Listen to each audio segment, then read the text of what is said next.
দর্শক এই দাঁত দেখুন দেখুন, এতে কিন্তু মানুষ যখন তখন খেয়ে নিতে পারে। মাটির গভীরে লুকিয়ে ছিল এক বিভীষিকা। খনন কাজ করার সময় হঠাৎ বেরিয়ে আসা এক আজব প্রাণী দেখে উপস্থিত সবার পিলে চমকে যাওয়ার দশা। 10 থেকে 12 ফুট লম্বা ধূসর বাদামি রঙের সাপ সদৃশ এই প্রাণীটির মুখটি দেখতে অনেকটা কুমিরের মতো লম্বাটে, কিন্তু সবচেয়ে ভয়ের কারণ ছিল এর সারিবদ্ধ ধারালো দাঁত। সাতক্ষীরার শ্যামনগরে ধারণ করা এই ভিডিওটি সোশ্যাল মিডিয়ায় আপলোড হওয়া মাত্রই ঝড়ের গতিতে ভাইরাল হয়ে যায়। নেটিজেনদের মধ্যে শুরু হয় তুমুল বিতর্ক। মাটির তলদেশ থেকে উঠে আসা এই দানবাকৃতি জীবটি আসলে কি? ভিডিওটি ভাইরাল হতেই রহস্য আরো ঘনীভূত হয়। অদ্ভুত গড়নের এই প্রাণীকে কেউ কেউ সরাসরি ভিন গ্রহের প্রাণী বা এলিয়েন বলেও দাবি করতে থাকেন।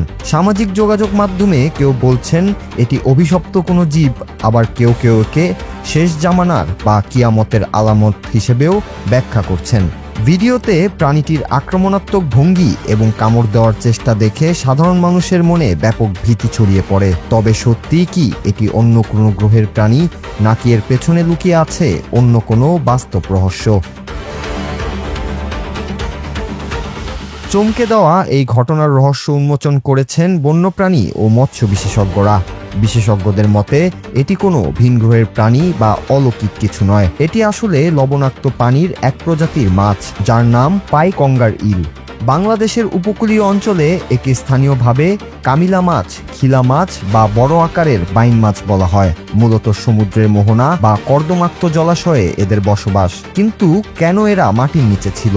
বিজ্ঞান বলছে তীব্র খরা বা জলাশয় শুকিয়ে গেলে এই মাছগুলো আত্মরক্ষার জন্য কাদার গভীর স্তরে গর্ত করে ভেতরে চলে যায় এবং সেখানে দীর্ঘদিন বেঁচে থাকতে পারে। খনন কাজের সময় এই সুপ্ত গর্তগুলো থেকেই আচমকা বেরিয়ে আসে তারা।